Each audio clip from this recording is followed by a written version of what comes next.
Daily Broadside, day 787. I don't know if y'all have seen this video that's gone slightly viral. The girl in the purple dress coming down the stairs on New Year's Eve to surprise her boyfriend. I guess she had told him that she had to work and couldn't be at the party. And then he just stares at her in like disgust almost for like 30 seconds and then finally shoves her away. Um, I got to tell you, I don't know the backstory other than the fact that they apparently are technically in a relationship from what I've seen as of November of last year.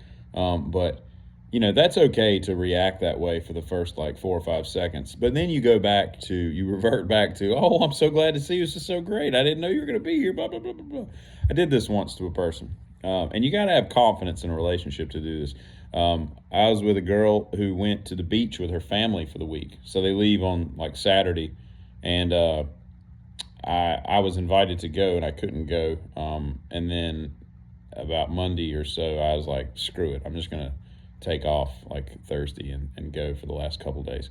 So through conversation with her throughout the week, I made a couple inferences as to where I knew what beach they were at, but I had no idea where they were staying. And I don't know if you've ever tried to figure out a beach house someone was staying in that they'd rented, but it's tricky. But I figured it out. I nailed it. Like I had enough information to go on that. We went from there. Anyway, I think part of it had to do with the fact that there had been a fire at this beach and they had burned down an entire house, like this huge house that slept like 27 people. These kids were having a party, and I want to say maybe somebody perished. Anyway, it was all over the news, and they were near that. That was my starting point. I was like Jose Monkey. Anyway, so I figured it out, and I got down there. I left, in the afternoon. I got down there like 5:30 or something, 6 o'clock, and they were eating dinner, and I just walked in, because what is the easiest place to get into in America? Beach houses. They're never locked. I don't know why they put locks on those doors. Like, if you wanted to steal some stuff, that's the place to do it, because people go to the beach and they just forget all their cares about any kind of safety. It's crazy.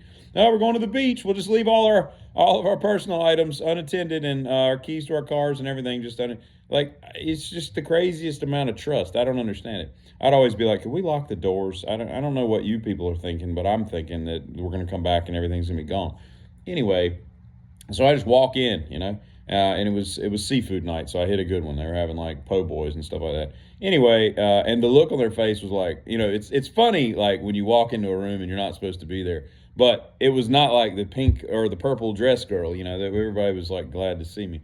But and then I just stayed the last couple of days and then went home with them. But so you got to have some confidence, because that could have blown up in my face, right? She could have been down there with her boyfriend, right? But anyway, it's kind of weird. But I don't know, man. I think that I don't think, I know there's a look on someone's face when they adore another person that is irrefutable and unmistakable. And when you see that look, you look in somebody's eyes and I didn't see that I saw it in her. I didn't see it in him. And maybe she's some clingy stalker. I don't know. But it didn't appear that way. You know what I mean? But yeah, all of her friends and everybody that knows her should be telling her, girl, I'm gonna sit you down and put my hands on your knees when I tell you this, but that kind of thing. But I don't know. I hope they work it out. If I was an insurance adjuster, it would be like Oprah giving out cars. I'd be adjusting. I don't know what kind of like behind the scenes information those people are giving. Like, listen, we don't just adjust for everything. I'm sure there's they're in the game, right? But we need some like rogue insurance adjusters that just show up and be like, hey, you need a new roof? Looks like hail damage to me, that kind of thing. It hailed here the other day for about 30 minutes. It's kind of weird. But it had been warm that day, and I think that's what creates hail. Anyway, I'm not a meteorologist, but just so you know, those are the highest paid people on the local news, because they got to go to all this school to learn a bunch of crap that no one cares that they know. Just tell me the weather, and that's it. And by weather, I mean the temperature and is it going to rain or snow. That's all I need to know. I don't care about barometric pressure. I don't care about dew point. I don't care about relative humidity. I don't care about any of that. I need temperature, and am I going to get wet? Okay, that's all I need to know, ever. In fact, I don't even need you to do it. You can just put that on the screen. I can read for myself. But anyway, I'm not here to talk about meteorology. I'm here to talk about insurance adjusting. I would reward people with like the greatest. It would just be, now you'd see through the scams, those kind of, I'm sure those would pop up, but if somebody needs help, you help them because you've been paying insurance into that stupid system forever, and then you got to use it once and they drop you. I don't think so. I think that's kind of dumb, quite frankly. I'm in the process of selling something on online. Somebody texted me at 2:30 this morning, woke me up, and I was like, what in the world? And they were like, what color is it?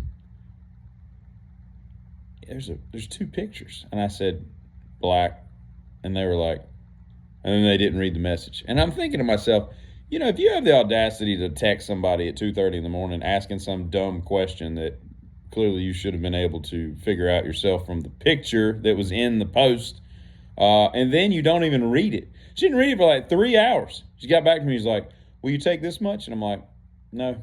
And then like an hour later, will you take this much? And I'm like, listen, we're not going to drop this thing $5 increments for the next 3 days until you get to the price you want, or raise it in $5 increments. And I'm like, it's just so dumb. It's such a stupid process, if you ask me, and most people do.